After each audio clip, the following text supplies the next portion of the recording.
সেদিন বেশি দূর নয় যেদিন বাবরির জায়গায় আবার নতুন করে সুন্দর কারুকার্যের বাবরি মসজিদ করে উঠবে ইনশাআল্লাহ। আরো জোরে বলুন ইনশাআল্লাহ।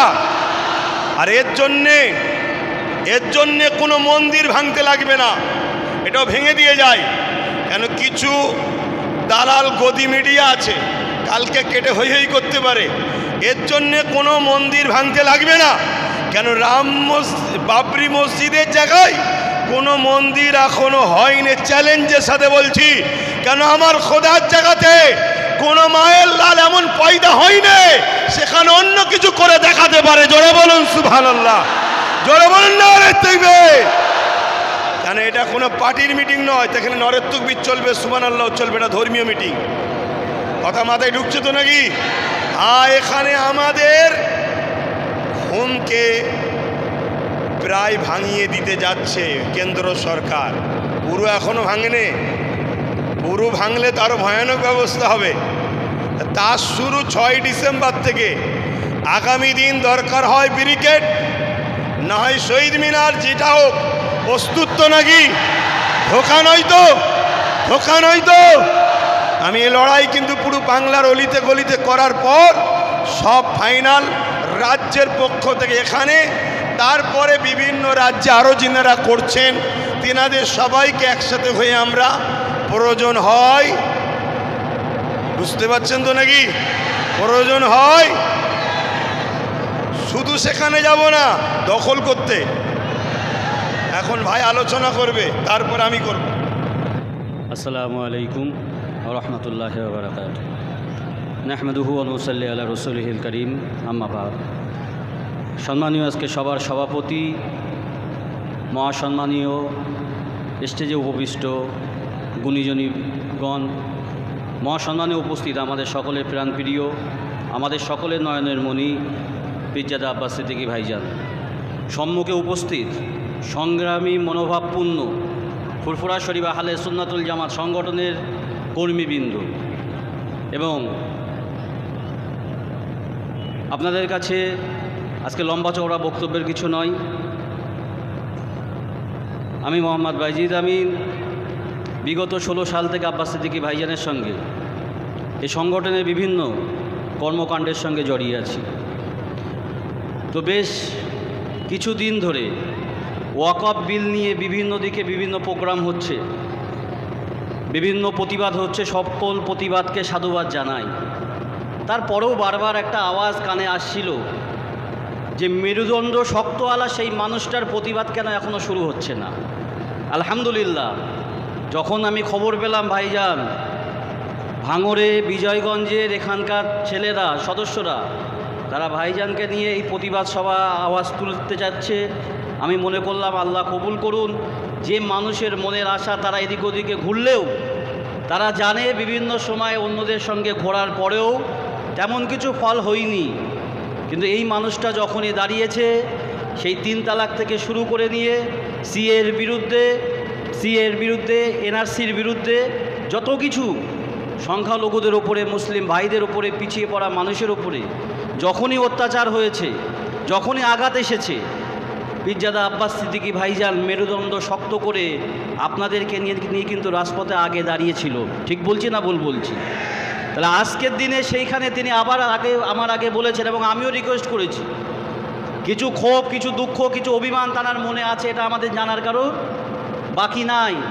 তারপরেও আমি ব্যক্তিগত ভাইকে বারবার বলেছি, ভাইজান পিছিয়ে যাবেন না, পিছিয়ে যাবেন না। কিছুদিন পূর্বে আপনারা দেখেছেন বিভিন্ন জায়গায় মিটিং হচ্ছে, মিছিল হচ্ছে, যাই হচ্ছে, কিন্তু তারপরেও একটা তৃষ্ণা মিটছে না যেন। কেন একটা গল্প, একটা কথা শোনা ছিল আমার। একজন বলেছিল যে রাম গিয়েছে মাছ ধরতে আর রহিম গিয়েছেও মাছ ধরতে, কার খাড়া আগে ভরবে? তো আমি সেখানে উত্তর দিয়েছিলাম, আমাদের প্রবীণ আলেম প্রশ্ন করেছিল, আমি উত্তর দিয়েছিলাম কেন রহিমের খাড়া আগে ভরবে? আমার মনে হয়েছিল আল্লাহর প্রতি তাওয়াক্কুল রেখে সে চলবে, তার খাড়া আগে ভরবে। তো আমার কথাটা কেটে দিয়ে বলেছিল, না, রহিমের খাড়াটা আগে ভরবে না, রামের খাড়া আগে ভরবে। কেন? কেন ও সাপও নেবে, কুচেও নেবে, কাঁকড়াও নেবে, মাছও নেবে। আর রহিমের খাড়াটা আগে ভরবে না, ওটা দেরিতে ভরবে। কেন? ওর একটু কম থাকবে। কেন? ও যেগুলো ধরবে, যেটা খাওয়া হালাল আছে, ওই হালালগুলোকে নেবে, এই জন্য এর খারাপ একটু দেরিতে ভরবে, কিন্তু এ যেটা খাবে সেটা অগুণ হবে না, যেটা খাবে সেটা শরীরে কাজে আসবে। আর কাঁকড়া কুচে দিয়ে যেগুলো খাবে ওগুলোতে অগুণ হবে, ওটা শরীরে কাজে আসবে না।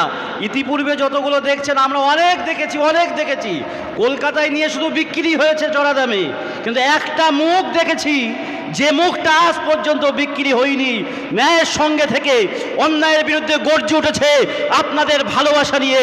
এই ভালোবাসাটা আগামী পর্যন্ত থাকবে তো? এটা হাত উঁচু করে দেখান, থাকবে তো? ভাই আমি লম্বা চওড়া বলবো না, ভাইয়ের জবান থেকে আজকে তথ্যভিত্তিক আলোচনা শুনবো। আমি অল্প একটুখানি কথা বলে দিই। কেন্দ্র সরকার যে জিনিসটা করতে চাইছে দিকে দিকে দেখতে পাওয়া যাচ্ছে আস্তে আস্তে। তারা 1992 সালে বাবরি মসজিদ ভেঙেছিল, বাবরি মসজিদ ভাঙার পরে সে জায়গাতে আজকের দিন এসে যে রায় দিয়েছে, সে রায়টা বলছে আস্থার বলে রায় দিয়েছে, সেখানে রামের জন্ম হয়েছিল, এটা আস্থা, এটা বিশ্বাসের বলে। কোর্ট কখনো আস্থার বলে রায় দিতে পারে না। এইটাই হচ্ছে ভারতবর্ষের জন্য সবথেকে লজ্জাকর ব্যাপার। কেন আজও পর্যন্ত গ্রামের কোনায় কোনায় যদি দুই ভাইয়ের মধ্যে ঝামেলা হয়, তারা জানে পার্টির মেম্বার, পার্টির বড় লোক, গ্রামের বড় লোক, গণিজনী মানুষরা, তারা যদি বিচার নাও করে তাদের বিচারটা কোর্ট করবে, বলে তোর বিচারটা আমি কোর্টে গিয়ে করে নেব। এই আস্থা আজও ভারতবর্ষের অন্তরে ছিল, কিন্তু আজকের দিনে আস্তে আস্তে যেদিকে এগিয়ে যাচ্ছে আমরা লক্ষ্য করে দেখতে পাচ্ছি ভারতবর্ষের মানুষ ওই কোর্টের ওপরে আস্থা রাখতে গেলেও আজকে সন্দেহের প্রকাশ আসছে। কেন তারা বলছে আস্থার ওপরে নাকি রায় হচ্ছে, ওখানে বাবরি মসজিদ ভেঙে দিয়ে ওখানে মন্দির তৈরি করলো। আজকে ওই জায়গার পাশে যেখানে বাবরি মসজিদ ছিল, ভাই যেন তথ্য দেবেন, আজকে তারা দেখিয়ে দিল আমরা রাম মন্দির করেছি, এটা ফেক ব্যাপার। অন্য জায়গায় মন্দির তুলেছে, অন্য জায়গায় মন্দির করেছে। আমি আপনাদের কাছে বলতে চাইছি, মুসলমানের তামাম মসজিদগুলোকে যদি ভেঙে দেওয়া হয়, মুসলমানের কি নামাজ বন্ধ হয়ে যাবে? এরা মুসলমানের ঈমান সম্পর্কে এখনো খবর রাখে না, এরা এখনো জানে না। মুসলমানের তামাম মসজিদ ভেঙে দিল। আল্লাহ পাক বলছে জুইলাত ফিল আরদি মসজিদান তাহুরা, আমি তোমাদের জন্য তামাম জমিনগুলোকে আমি মসজিদ স্বরূপ বানিয়ে দিয়েছি। তো জোরে বলা যাবে না সুবহানাল্লাহ? একটু জোরে বলা যাবে না সুবহানাল্লাহ? অর্থাৎ তামাম মসজিদ ভাঙলে হবে না, এখনো সময় আছে, সূত্রে যেতে হবে।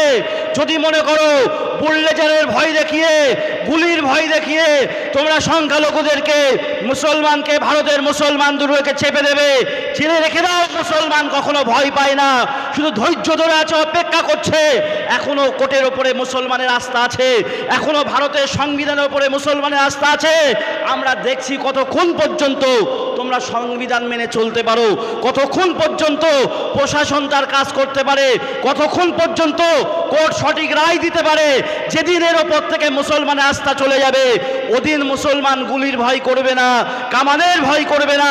মুসলমান সেদিন গুলির আগায় নিজের জান্নাতটা দেখতে পাবে। একটু জোরে বলা যাবে না সুবহানাল্লাহ? একটু জোরে বলা যাবে না সুবহানাল্লাহ? সেজন্য যে মুসলমান গুলির আগায় জান্নাত দেখে, এ মুসলমানকে কখনো রোকা যাবে নাকি গো? এ মুসলমানকে রোকা যাবে? ভয় দেখানো যাবে? ও আছো আজকে চুরি চামারি করে ভোটে জিততে পারো, আস্তে আস্তে যখন কলিজায় আঘাত দিতে শুরু করেছো, যখন এমনি করে আজমির শরীফে ভারতের হিন্দু সুলতানের মাজার ভাঙার চেষ্টা করছো, বড় আফসোস, বড় দুঃখ যে মন্দিরগুলোতে ঠাকুর আছে, অনেক মন্দিরে দেখা যায় পুজো হয় না, সেখানে এমন করে যত্ন দেওয়া হয় না। ওরা সে জায়গায় যত্ন না নিয়ে মুসলমানের মসজিদের নিচে মন্দির খুঁজতে যাচ্ছে। এটা বড় লজ্জার বিষয়। এখনো পর্যন্ত ভারতবাসী হাত তুলে বলতে পারবে যে কোনো প্রমাণ নাই মুসলমান কোনো মন্দির ভেঙে মসজিদ বানিয়েছে, কিন্তু এখনকার প্রজন্ম বলতে পারবে আমরা চোখে দেখেছি, আমরা কানে রায় শুনলাম যে বাবরি মসজিদ ভেঙে ওখানে রাম মন্দির তৈরি করেছে। এটা হিন্দুর সম্প্রদায়ের জন্য, ভদ্র হিন্দু সম্প্রদায়ের জন্য, শান্তিপূর্ণ হিন্দু সম্প্রদায়ের জন্য একটা লজ্জার বিষয়। আমরা বলছি যদি কোথাও ভারতবর্ষের কোনো কোনায় একটা মন্দির ভেঙে মসজিদ করতে যাই, আমরা জবান দিচ্ছি, আমাদের ইমানি শক্তি এটা আছে যে আমরা সেখানে কোনো মুসলমান দূরের কথা, সেখানে কখনোর জন্য মন্দির ভেঙে মসজিদ করতে যাব না। সেখানে কোনো হিন্দু ভাইয়ের আসার দরকার নাই, আগে আমরা গিয়ে প্রতিবাদ করব। ঠিক বলছি না ভুল বলছি? ঠিক বলছি না ভুল বলছি? কেননা আমাদের ওরকম আজাবা জায়গায় নামাজ হবে নাকি গো? যে জায়গার মালিক নাই, যে জায়গা দখল করা, যে জায়গা চুরি করা, যে জায়গা কেড়ে নেবা, এমন জায়গায় নামাজ হবে? এমন জায়গায় নামাজ হয় না। ওরা আমাদের ধর্মের ব্যাপারে জানে না। এই জন্য মনে করে যেখানে সেখানে মনে হয় মসজিদ তৈরি করে রেখেছি। মসজিদ করার জন্য আগে জমিন দান করতে হবে, অকবে লিল্লাহ করতে হবে, তারপরে সেখানে নামাজ হবে, নতুবা নামাজ কবুল হবে না। তোমাদের প্রতিবাদ করতে হবে না। যদি কোনো মসজিদ কোনো জায়গা দখল করে মুসলমানরা অন্যায়ভাবে মসজিদ করে, তাহলে মুসলমানের মুফতি কমিটি যারা আছে তারাই আগে ব্যান করে দেবে, বন্ধ করে দেবে। তোমাদের আসার দরকার নাই, হস্তক্ষেপের দরকার নাই। আর ছোট্ট একটা কথা বলে দিই, এটা বড় ষড়যন্ত্র। ওরা দেখছে জ্ঞানব্যাপী মসজিদে কিছু করতে গেলেই বাধাপ্রাপ্ত হচ্ছে, আলাদা আলাদাভাবে এক এক করে বাধাপ্রাপ্ত হচ্ছে। তাহলে একটা সূক্ষ্ম পরিকল্পনা খেলেছে, ওয়াকাফ সম্পত্তি যেটা আছে সেটা আমাদের হস্তক্ষেপ করতে হবে।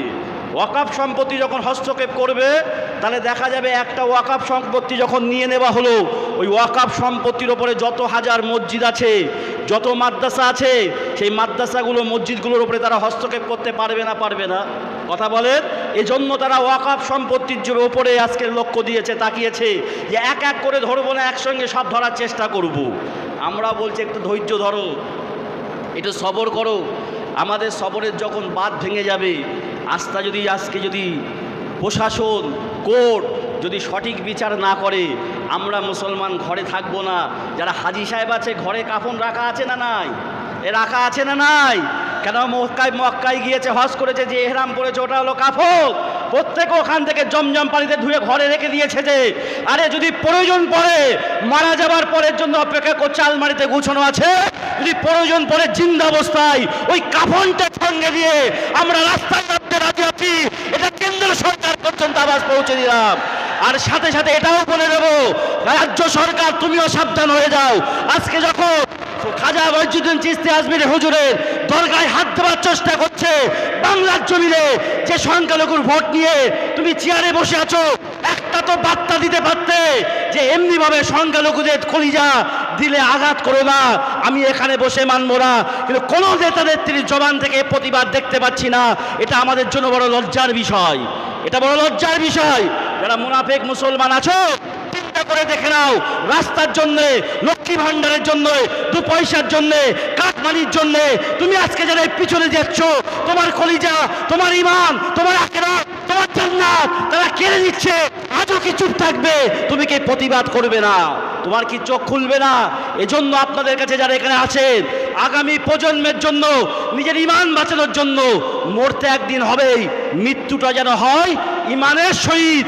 মৃত্যুর পরে একদিন না একদিন হলো আল্লাহ আমাদের জন্য রহমতের জান্নাত রেখে দিয়েছে। অর্থাৎ ভয় পাওয়ার দরকার নাই। বাঁচতে যদি হবে, ও বিড়ালের মতন বছর বছর বেঁচে কাজ নাই, বাঘের মতন 1 ঘন্টা বেঁচে দেখাবো ইনশাল্লাহ। তাতে যা এদিক ওদিকে গিয়েছে সব গুটিয়ে ঘরে ঢুকিয়ে দেবো ইনশাল্লাহ। ভাই আমার, দোস্তের আমার, সময় সংক্ষেপের দিকে আমি আর সময় নষ্ট করব না। আমাদের কর্ণধার পীরজাদা আব্বাস সিদ্দিকী ভাইজান তিনি মূল্যবান আলোচনা রাখবেন। আমি 2টো কথা আপনাদের কাছে বললাম, মাথায় রাখবেন, চোখ কান খোলা রাখবেন। কোথায় যাবেন, কোথায় আসবেন, কি করবেন, একটু ভেবে চিন্তে চলুন। এ বলে আমি আমার বক্তব্য থেকে বিদায় নিচ্ছি। ও আখিরি দাওয়ানা আলহামদুলিল্লাহ। আসসালামু আলাইকুম। আহলে সুন্নাতুল জামাত জিন্দাবাদ।